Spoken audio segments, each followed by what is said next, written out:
What if I told you there's a place on Earth where asking for directions could take an hour, where ordering coffee requires solving a puzzle, and where saying hello might involve deciphering ancient wordplay?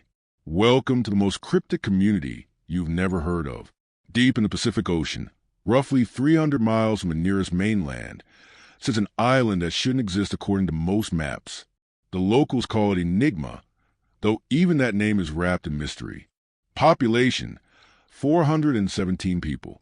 Language, exclusively riddles. And today, we're diving headfirst into the most puzzling society on the planet.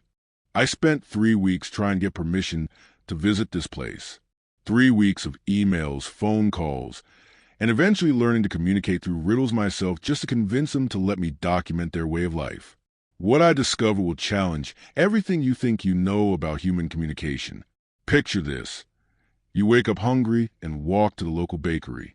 But instead of saying, "I'd like some bread, please," you have to construct an elaborate word puzzle that hints at your desire for baked goods without directly stating it. The baker responds with their own riddle, confirming they understand, but only after you've proven worthy of their flour-based treasures. This isn't a game or tourist attraction. This is daily life on Enigma Island. The tradition started over 2 centuries ago when the island's founder, a brilliant mathematician named Cornelius Blackwood, established what he called the Great Experiment. Blackwood believed that direct communication had made humanity lazy, that we'd lost our ability to think deeply about meaning and connection. So he created a society where every interaction required mental engagement, where every conversation became an exercise in creativity and logic. But here's where it gets really interesting. The children born on Enigma don't learn English or Spanish or any conventional language first. They learn the art of riddle speaking as their primary form of communication.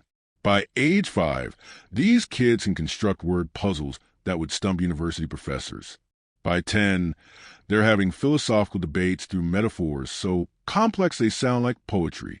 I met a girl named Luna, who's 8 years old. When I asked her about her favorite food, she said, "The golden circles that dance in morning oil, bringing sweetness to the darkest brew." It took me 20 minutes to realize she was talking about donuts and coffee. But here's the beautiful part. She wasn't just telling me what she liked to eat.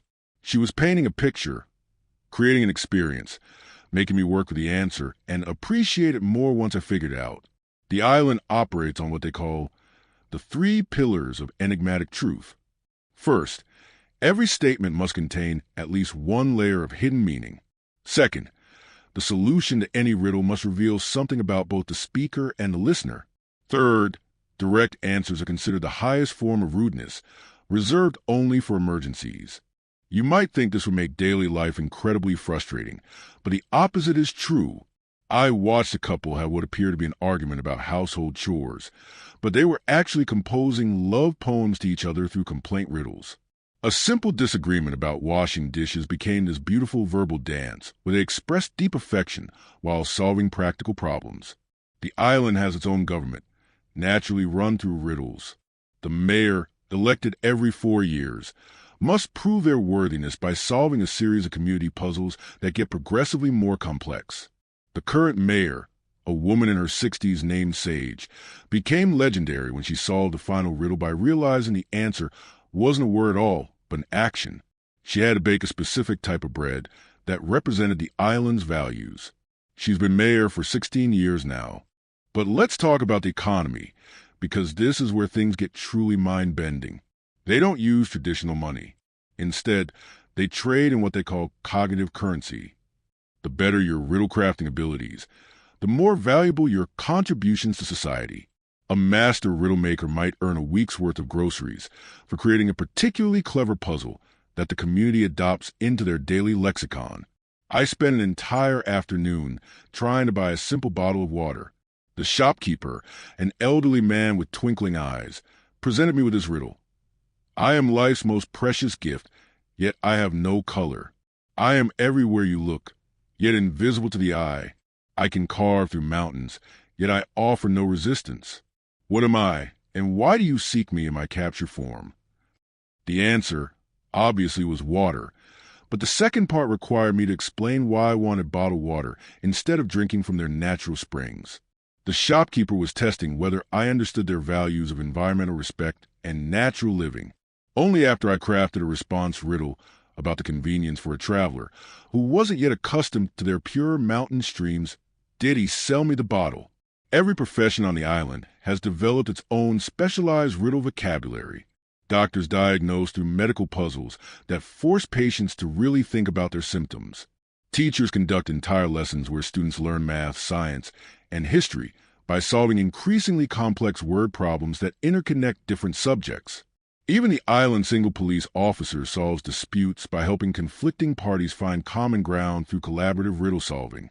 The most fascinating aspect is how this communication style has shaped their entire worldview. Islanders think in layers, constantly looking for deeper meanings in everyday events. They've developed an almost supernatural ability to read between lines, to understand subtext and hidden emotions that most of us miss completely. During my visit, I witnessed something extraordinary. A teenage boy was struggling with what appeared to be depression.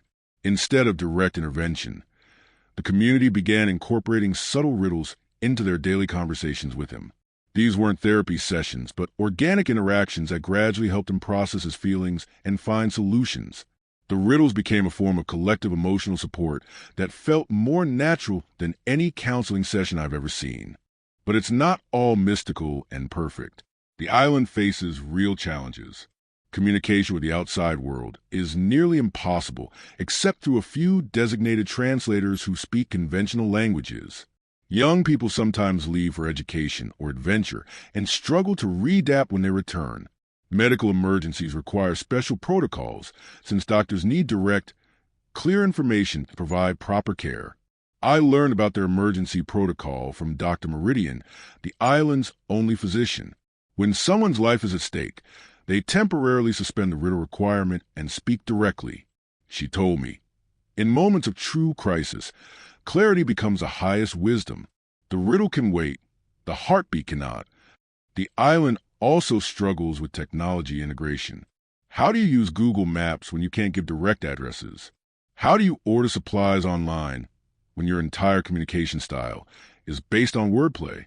They develop creative solutions, including a small group of bridge speakers who can translate between riddle speech and conventional language for essential services. Perhaps most remarkably, the island has produced some of the world's most innovative thinkers.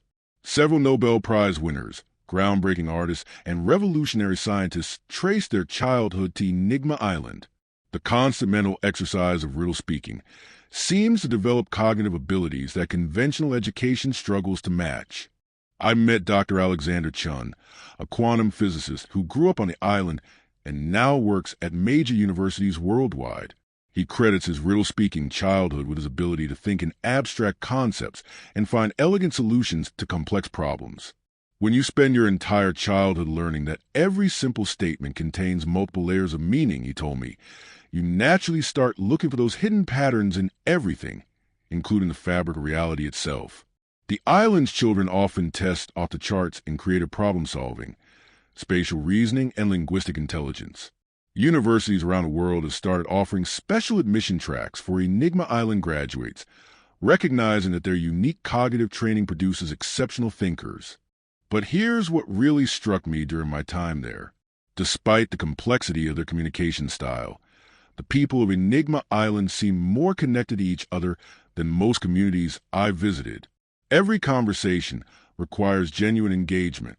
You can't have surface-level small talk when every interaction demands creativity and mental participation. People really listen to each other, really think about what others are saying, really invest in understanding and being understood. The island's romantic customs are particularly enchanting. Courtship involves elaborate riddle exchanges that can last for months. Couples don't just get to know each other's interests and personalities. They explore each other's minds, discovering how their intended partner thinks, creates, and solves problems. Marriage proposals are legendary riddles that often take weeks to fully comprehend, with the answer being yes constructed as an even more complex riddle in response.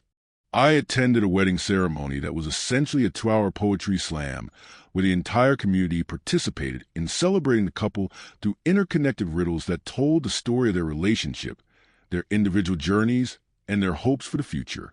It was simultaneously the most intellectually challenging and emotionally moving wedding I've ever witnessed.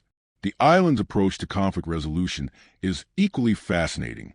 Instead of arguments or debates, disagreements become collaborative, puzzle-solving exercises. People with opposing viewpoints work together to construct riddles that encompass both perspectives, often discovering common ground they never knew existed. It's like mandatory empathy training built into every disagreement. As my time on Enigma Island came to an end, the community presented me with a farewell riddle. It took the combined efforts of 20 islanders to construct, and it perfectly captured my entire 3-week experience while simultaneously offering guidance for my journey home. I'm still discovering new layers of meaning in their gift months later. The question that haunts me isn't whether this community is sustainable or practical for the modern world. The question is what we've lost in our rush toward efficiency and direct communication. When was the last time a simple conversation challenged you to think differently? When did you last have to really work to understand someone? And in that work, discover something profound about both of you. Enigma Island forces us to confront an uncomfortable truth. We become intellectually lazy in our communication. We text instead of calling, emoji instead of expressing, abbreviate instead of articulating. We've gained speed but lost depth, gained efficiency but lost engagement. The islanders aren't trying to change the world or prove their way as superior. They're simply living proof that alternative approaches to human connection are possible, that communication can be both functional and beautiful, that every interaction can be an opportunity for growth and discovery. So here's my challenge to you, inspired by my time on the most cryptic community on Earth. For 1 week, try adding just a tiny bit of riddle thinking to your daily conversations. Instead of saying, "I'm hungry," try, "I seek sustenance for the journey ahead." Instead of, "How are you?" try, "What adventures has this day brought to your door?" You might be surprised how much more engaged people become when you give them something interesting to decode, when you treat every interaction as an opportunity for mental collaboration rather than mere information exchange. The island of Enigma taught me that communication isn't just about transferring data from one brain to another. It's about creating connections, building understanding, and exercising the beautiful complexity of human consciousness together. Sometimes the longest path between 2 points creates the most meaningful journey. What riddles are hidden in your own daily conversations? What deeper connections might emerge if we all spoke a little less directly and thought a little more creatively? The answer, like all the best riddles, might surprise you.